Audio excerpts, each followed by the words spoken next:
O tema da minha pregação hoje é livres da morte e o amor ao próximo. Com base aqui, dando continuação, na verdade, nessas ministrações sobre Romanos. Romanos capítulo 14, versículo 6, por favor, meus irmãos.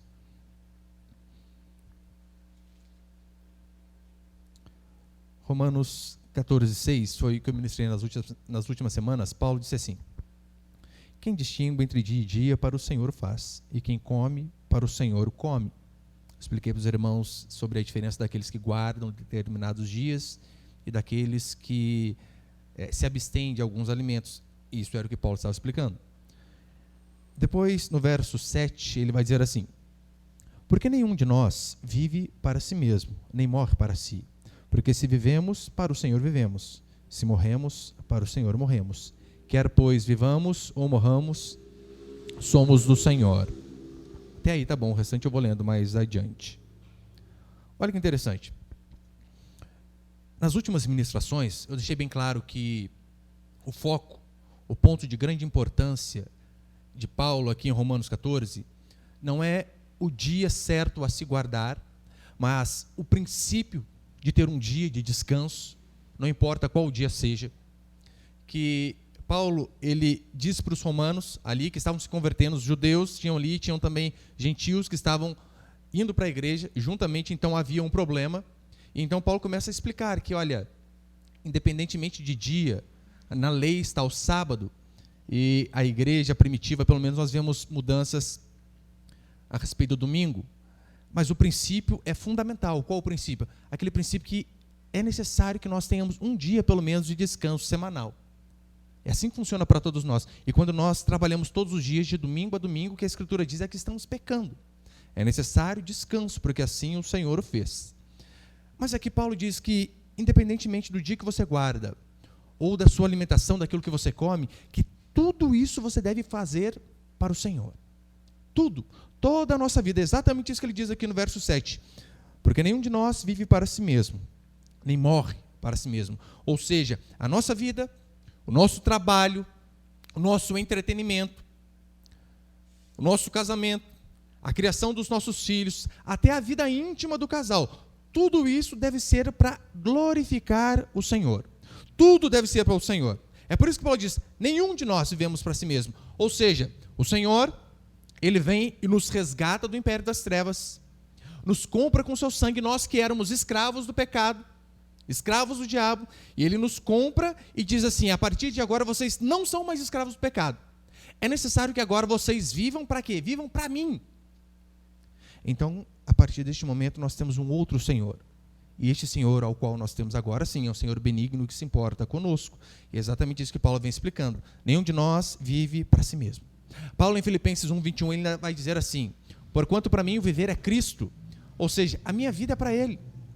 E por conta da minha vida ser para Ele, porquanto para mim o viver é Cristo, morrer é lucro. Olha o que Paulo diz: olha, a morte é apenas um bônus para aqueles que vivem para o Senhor. Em Gálatas 2 ele vai dizer: vivo não mais eu, mas Cristo vive em mim. Mais uma vez, dando a ênfase de que a nossa vida, de que tudo o que nós fazemos deve ser sempre para a glória de Deus.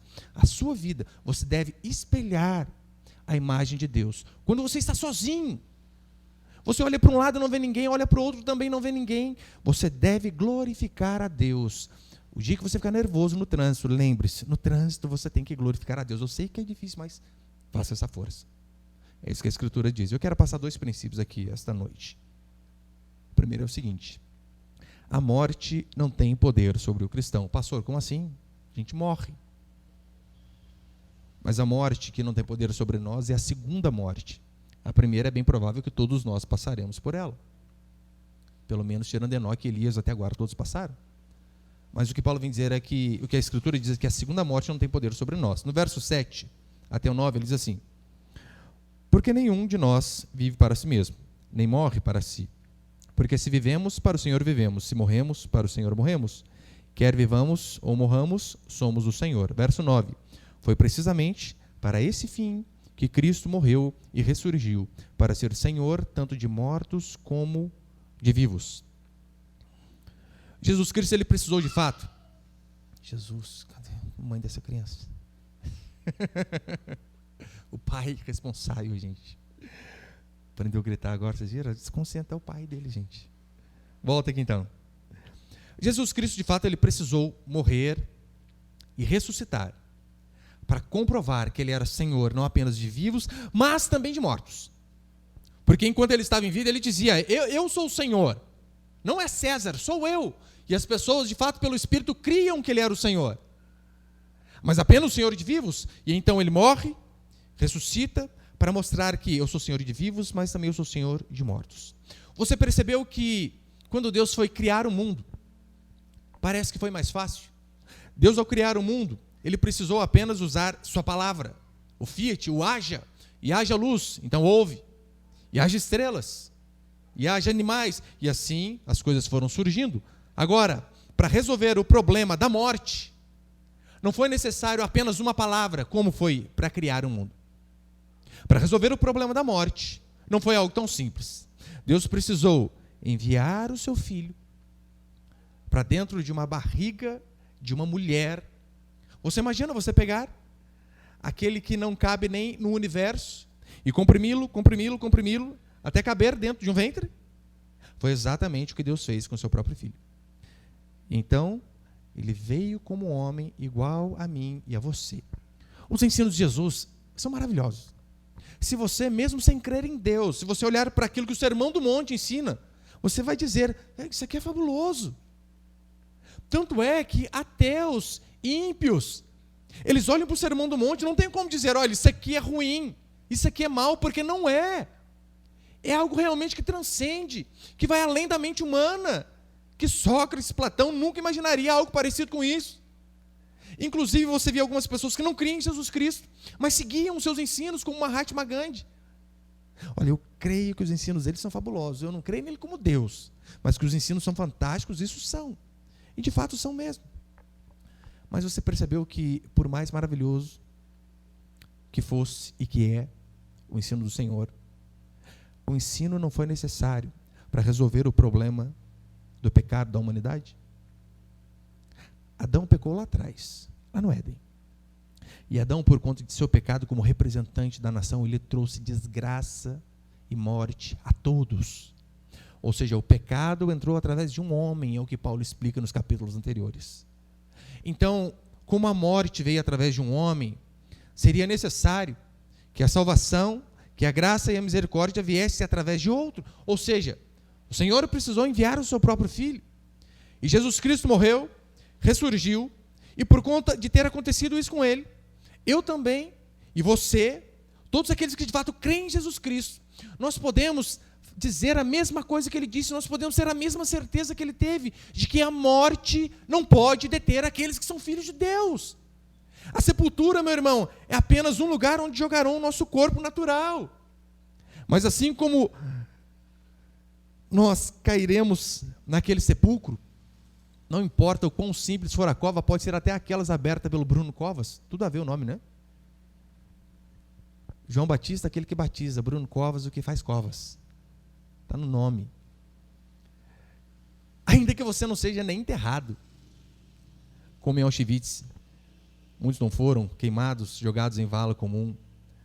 Aqueles que são filhos de Deus, eles podem dizer como Paulo, quando a morte vier diante dele, ele pode erguer o seu peito e em nome de Jesus dizer, onde está, ó morte, a tua vitória? Onde está, ó morte, o teu aguilhão? Aguilhão não é aquilo que espeta, que fere, que feria o boi. Nós podemos dizer isso por quê? Porque a sepultura não é o nosso fim. É por isso que como cristãos não temos que andar temerosos em relação ao nosso dia. Está certo que em Hebreus capítulo 9 diz que como os homens está ordenado morrer uma só vez, depois disso o juízo. Muitas pessoas se apavoram, mas às vezes elas se apavoram porque elas pensam que no dia do juízo elas responderão com base naquilo que elas fizeram. Sendo que no dia do juízo nós podemos ter paz, porque nós chegaremos não com o nosso currículo de erros e acertos, mas chegaremos com um currículo só de erros, mas em cima é escrito assim, lavado pelo sangue do Cordeiro. É por isso que não precisamos temer a morte, não precisamos temer o juízo. Jesus, ele não é apenas o nosso advogado, mas a Escritura diz que ele foi a própria vítima punida por Deus em nosso lugar. E como ele levou toda a nossa culpa, não temos o que temer. A morte não pode nos deter. O juízo não vai ser com ira sobre os filhos de Deus. A morte, na verdade, era apenas um porteiro. Sabe quando você chega num prédio, às vezes o porteiro fica lá de dentro, aperta só o botãozinho e abre o portão? Ou alguém que abre a porta para você entrar? A morte vai ser apenas este serviçal, que vai nos abrir a porta para que nós possamos voltar para casa. Voltar para o nosso Deus. Assim como o nosso Deus nos criou, assim nós voltaremos para Ele. É por isso que só em Cristo nós podemos ter esperança. Pensa bem, nós passamos por um momento de dor, nós perdemos parentes. Aqui na nossa igreja, infelizmente, recente, algumas pessoas perderam parentes de primeiro grau. É difícil demais. Tem o filho do meu primeiro líder de pequeno grupo, morreu essa semana. Deve ser muito difícil. Agora, você percebeu que em Cristo há esperança para nós, mesmo em um momento de dor, mesmo no momento mais triste da nossa vida, nós temos em quem nos agarrar. Temos. Imagine aqueles que não creem em Deus. No dia que morre um filho, o pai, a mãe, o que ele faz? Ele acredita em quê? Em nada. Não há a quem se agarrar. É por isso que pessoas, ícones da nossa sociedade, desse mundo que, de fato, foram reconhecidos por todos como pessoas extremamente bondosas, como Mahatma Gandhi. Ele dizia que os ensinos de Jesus eram fabulosos, mas não cria no carpinteiro como seu salvador pessoal. E então ele chega no final da sua vida e diz assim: tudo é escuridão, a minha alma clama por luz. Será que é porque ele não conhecia de fato a luz do mundo? Aquele que ilumina de fato quem está em trevas? John Paul Sartre, filósofo, ele, diante da morte, disse assim: estou indo para um grande talvez. Assim são aqueles que não creem em Deus. Assim são os ateus, assim são os ímpios. Eles não sabem para onde vão. Diferentemente de Paulo, diferentemente daqueles cristãos genuínos que olham para a Escritura e dizem: eu estou bem certo que aquele que começou a boa obra em mim, ele sim é fiel para terminar. Ele sabe que o destino dele foi traçado, e é certo, não porque ele é bom, mas porque alguém bom morreu a sua morte. Porque alguém bom pagou o preço da sua dívida. É por isso que não precisamos temer a morte, meu irmão. O maior medo do ser humano, você sabia que é a morte? Agora, Paulo olha para a morte, imagina, aquele ser, de preto, aquela boca aberta, aquela foice na mão. E Paulo diz: rapaz, isso para mim é lucro, sabia? Por quê? Porque eu vivo Cristo. Foi exatamente isso que ele disse: porquanto para mim o viver é Cristo e o morrer é lucro. Martin Lloyd Jones, ele cita a respeito de um rapaz que ele visitou em um hospital, e esse rapaz estava enfermo, prestes a morrer, e ele diz: olha, eu não peguei nem o nome dele, mas o relato dele é fabuloso. E ele diz assim, sobre a confissão desse cristão em um hospital sofrendo: este homem disse: minha dor tem sido extrema, porém eu sinto a presença de Deus continuamente. Eu sei que Ele está perto de mim. Quer eu morra desta vez, quer me recupere, a minha vontade está totalmente resignada. Se Ele me chamar agora, irei para a glória. Isso aqui é um cristão genuíno. Quer eu morra desta vez, quer eu me recupere. Eu sei que hoje em dia os cristãos Nutella, eles não falam a segunda parte, ou a primeira, quer morra, quer recupere. Não, é determina que vai recuperar. Pode ser que sim, nós cremos que Deus é poderoso, mas também pode ser que não. Ele ainda chama o médico e diz assim: é mais importante, dizendo para o médico, é mais importante que o Senhor se arrependa do que eu me recupere, pois se eu morrer, irei para Deus, mas se você não se arrepender, irá perecer no inferno. Você consegue imaginar? O cara está lá, mais para lá de Bagdá, literalmente, quase com os 2 pés na cova.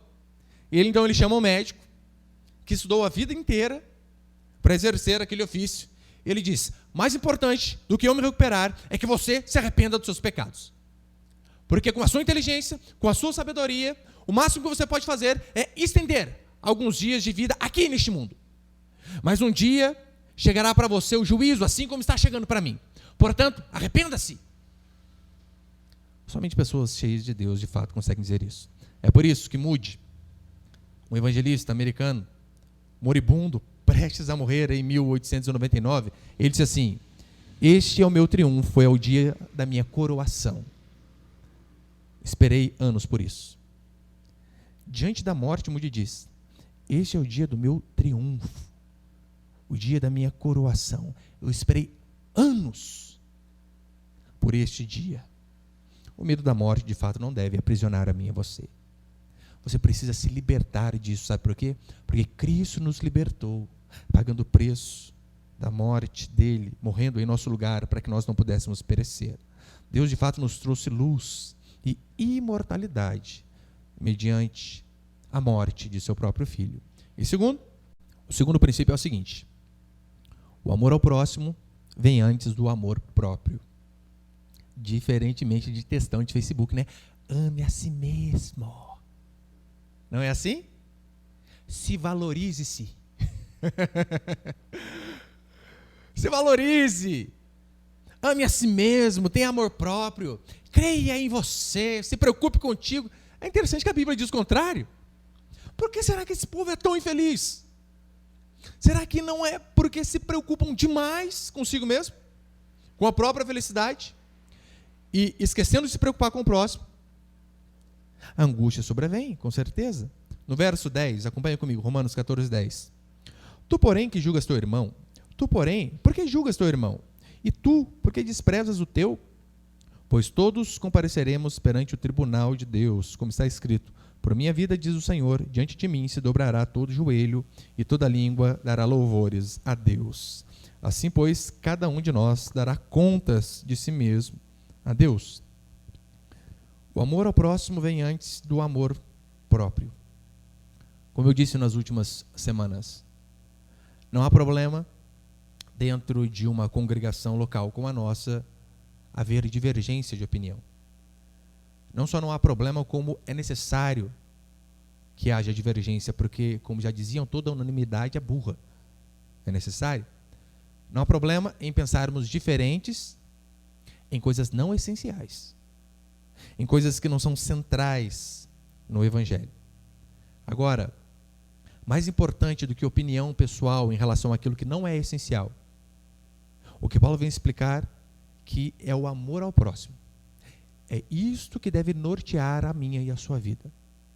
Diante de questões que não são centrais, o amor ao próximo é o que deve nos guiar. Convenhamos, não haveria divisões em muitas igrejas se pensássemos mais no outro do que em nós, em relação a coisas que não são fundamentais. Não haveria. Pensar diferente hoje, infelizmente, é quase que ser inimigo da pessoa que diverge do seu próprio raciocínio. Este era o problema aqui da igreja de Roma. Este era o problema de muitas igrejas, e este é o problema da nossa igreja também. Ou você acha que nós somos diferentes dessas igrejas? São pessoas que não sabem, que não aceitam a opinião do contrário. Haverá diferença em muitas áreas, com certeza. Teologicamente, não há problema vocês pensarem diferente do que o presbitério da nossa igreja acredita naquilo que não é essencial. Tem coisas que eu divirjo dos meus pastores. Tem coisas que às vezes nós sentamos para conversar, um diz A, outro diz B, outro diz C, outro diz D. Mas são coisas que não são essenciais. Não há problema. Vai haver diferentes opiniões em relação, por exemplo, à profecia. Alguns acreditam que Deus continua falando através desses profetas, que Deus, a princípio, fala com eles todo dia, já percebeu? Todo dia Deus fala com o cara. Eu fico olhando lá Abraão, 100 anos. Sabe quantas vezes Deus falou com Abraão? Chuta, em 100 anos. 5. E o povo que vai para o monte hoje? Cara, é tete a tete com o Senhor. Porque Deus manda te dizer, aleluia. Porque o Senhor falou para você. Eis que te digo, o Senhor me disse. 100 anos. 5 vezes. Vai haver divergência? Vai haver divergência sobre dom de cura? Alguns acreditam que esse dom cessou. Outros que ele continua. Tem 2 pastores que para mim são referencial. Referencial de homem de Deus. Da mesma igreja ainda, Augusto Nicodemos e Hernán Dias Lopes. Os dois homens de Deus divergem em relação aos dons, mas mesmo assim andam juntos. Vai haver diferença entre batismo. Alguns acreditam que não pode batizar criança. E ele tem a base bíblica para mostrar, olha, de fato, criança não era batizada. Outros vão dizer que sim, pode batizar criança. E eles vão mostrar na Bíblia que de fato também há a base bíblica para isso. O que a gente faz? Os dois são certos. Não vamos brigar por conta disso. Vamos convencionar aqui algo. E a gente anda aqui nessa linha. Na nossa igreja, via de regra, quando temos assuntos mais difíceis assim, ou assuntos que há de fato duas interpretações pelo menos, sabe o que nós fazemos? Nós consultamos o que os homens do passado disseram, qual é o posicionamento deles. O problema é que a gente vai olhar para eles, eles também se divergiam em opiniões. Ou seja, estamos lascados naquilo que não é central. Não há problema haver divergências. No verso 10, Paulo vai dizer assim: tu, porém, porque julgas a teu irmão, e tu, porque desprezas o teu, pois todos compareceremos perante o tribunal de Deus. Paulo está falando aqui a respeito de julgamento, de perdas e ganhos. Esta é uma doutrina que às vezes nós acabamos por esquecê-la. A doutrina de que de fato haverá uma recompensa para nós. Não apenas a recompensa do céu, mas uma recompensa além disso. O que a Escritura dá o nome de galardão. Galardão significa isso, presente, recompensa. E essas recompensas, elas serão dadas a nós, sim, por aquilo que nós fazemos aqui. A salvação não é por aquilo que nós fazemos. Não, a salvação é mediante a graça. Jesus Cristo nos deu. Agora, essa recompensa aqui, pastor, como que é essa recompensa aí? Não sei. Só sei que vindo de Deus, meu irmão, deve ser bom. Ou você acha que Deus vai nos enganar? Você chega lá no céu, Senhor, ó, fiz tudo certinho aqui, ó, casei, fui marido de uma só mulher, vim bagunçado, mas depois acertei as coisas aqui. Senhor, o que eu vou ganhar? Daí Deus faz uma pegadinha com você. Ha! Pegadinha do malandro. Vai ganhar nada. Eu não sei como vai ser, mas vindo de Deus, pode ter certeza. Será algo bom. E Paulo, ele usa esse exemplo aqui. Não julgueis. No sentido de que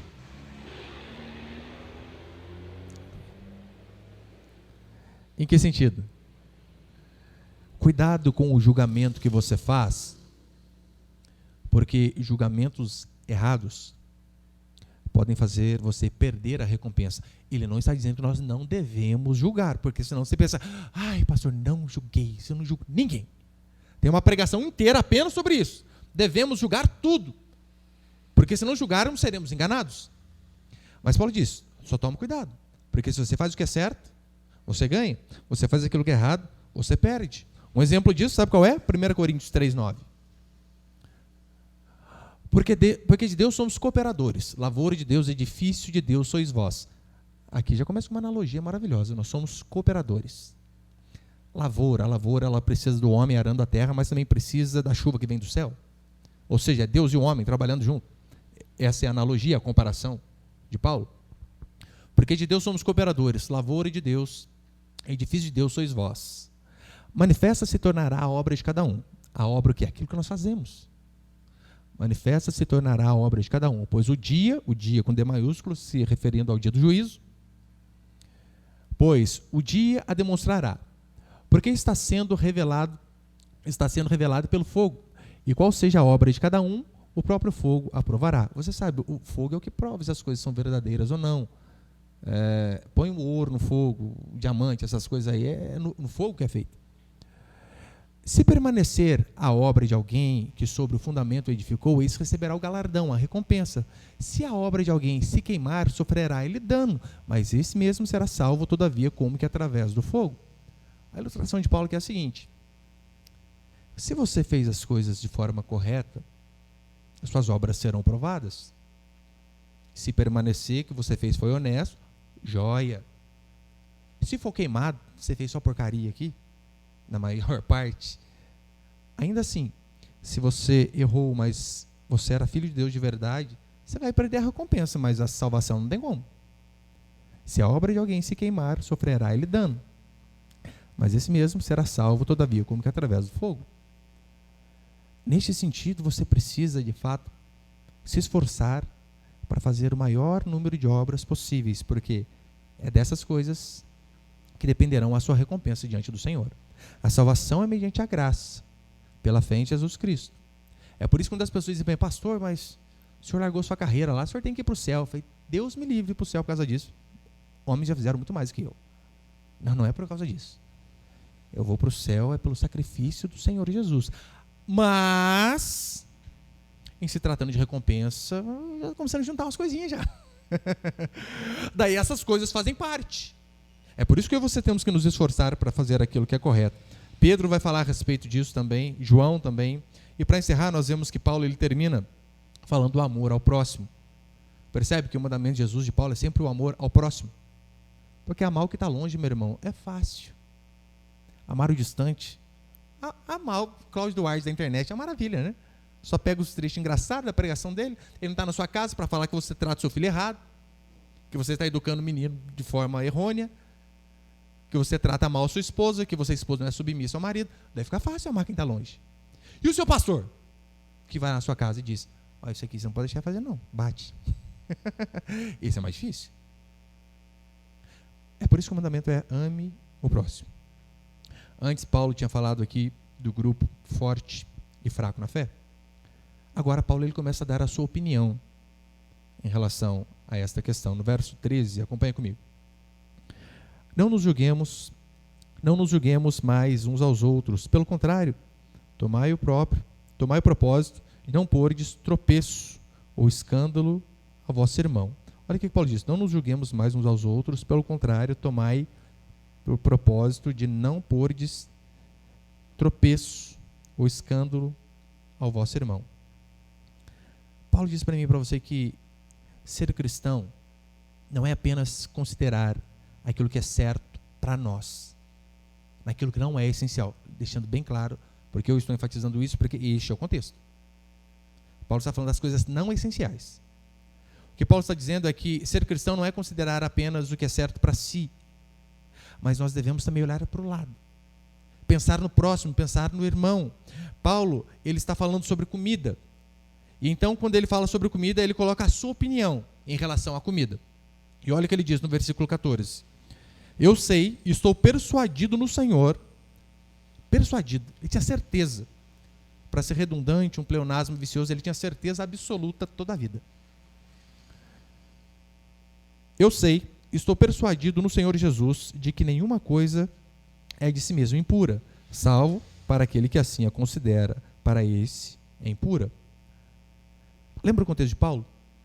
Paulo ele era fariseu, extremamente religioso. Aqueles ritos que os judeus tinham, Paulo era mestre naquilo lá. E se tinha uma coisa que o judeu abominava, era o quê? Carne de porco.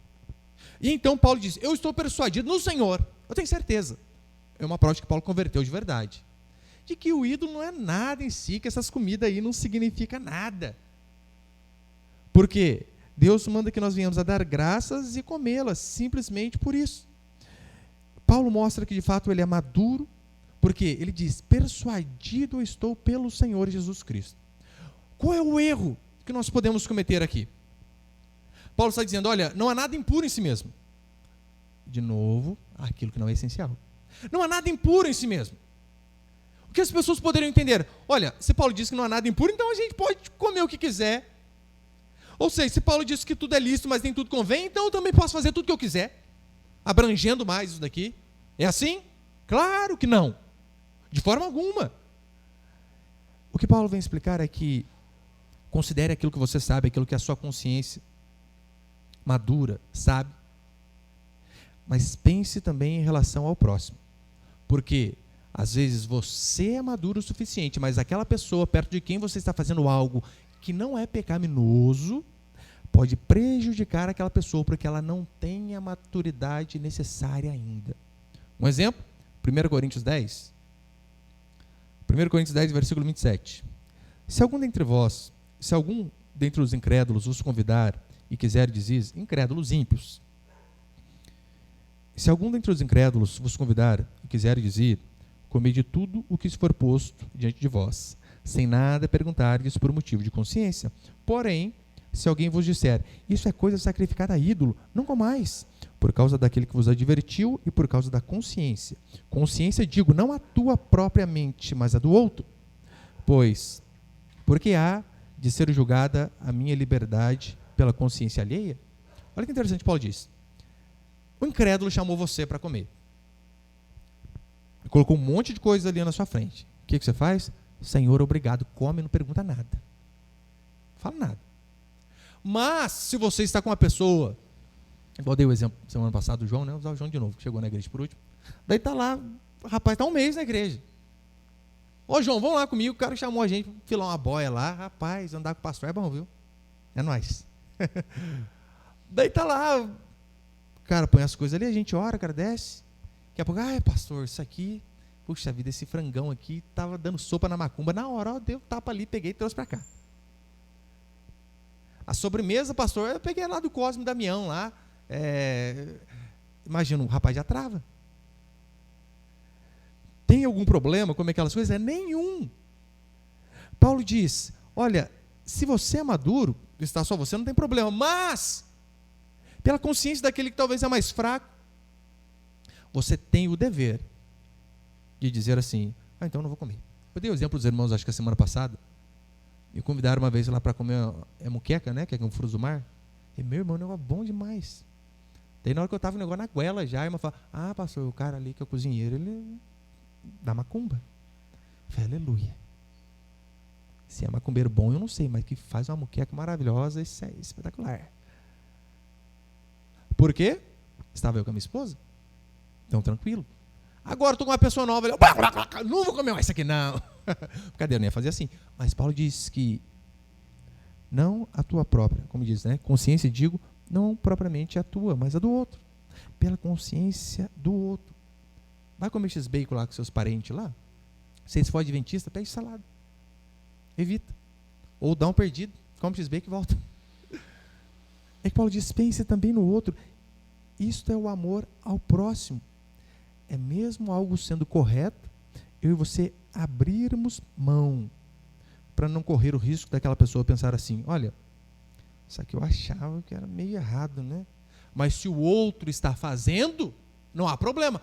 Eu vou dar um exemplo aqui, que eu sei que você pode interpretar errado, mas, por favor, se você não entender, pergunta para mim de novo. Eu tenho até medo quando vou dar esses exemplos aí, senão você pensa, o pastor falou, então eu posso fazer.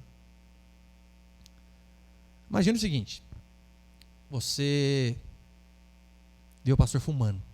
O que você pensa? Do capeta esse pastor, só podia ser. Do capeta. Não é só cigarro não, posso dar um tapa no cigarrinho do capeta também.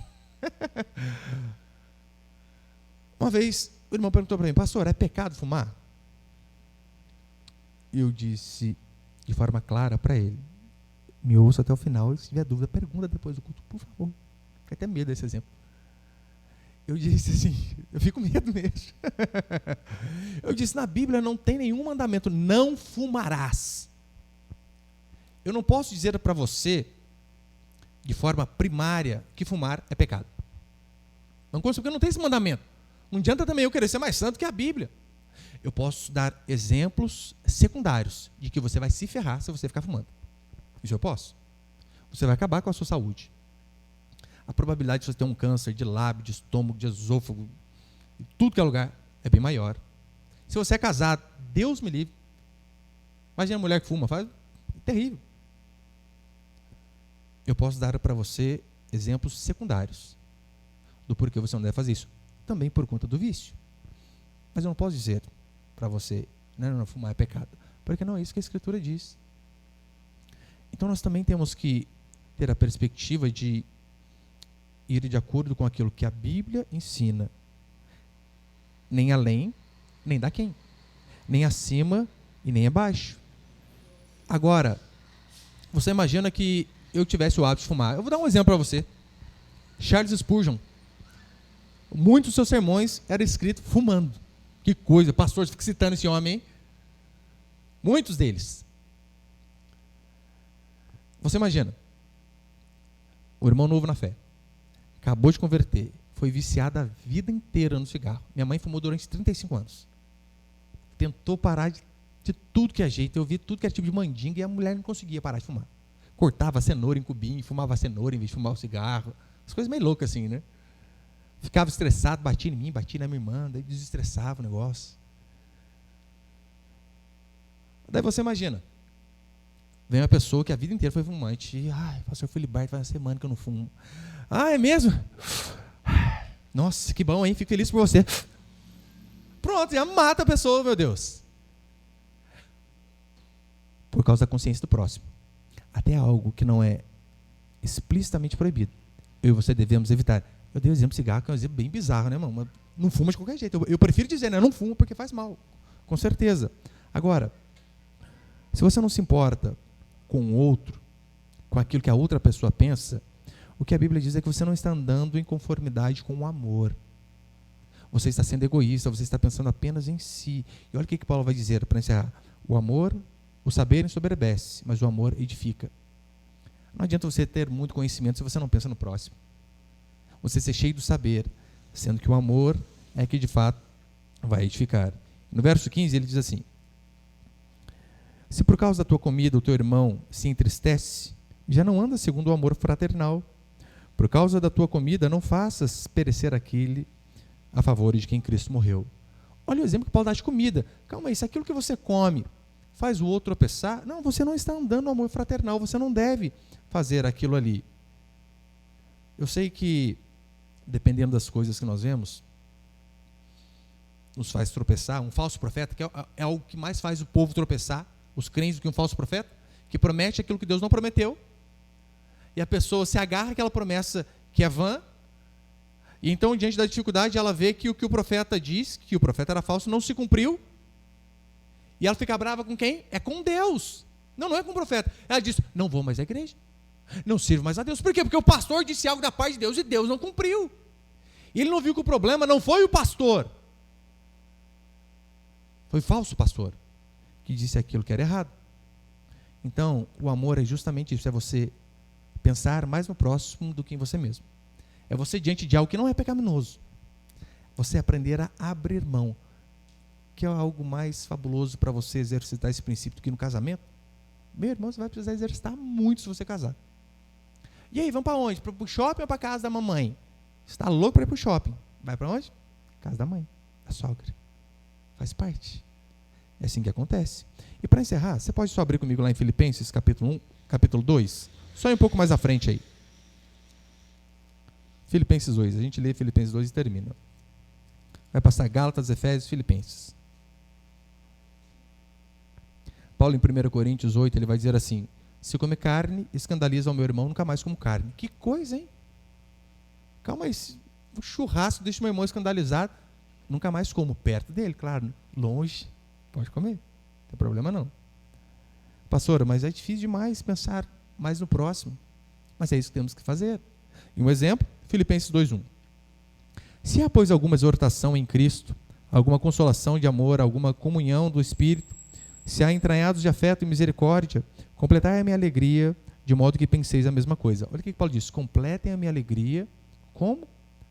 Pensando a mesma coisa, andando junto, ou seja, pensando no próximo, no amor ao próximo. Sejam unidos de alma e tendo o mesmo sentimento. Nada façais por partidarismo, ou seja, não fica dividindo, não.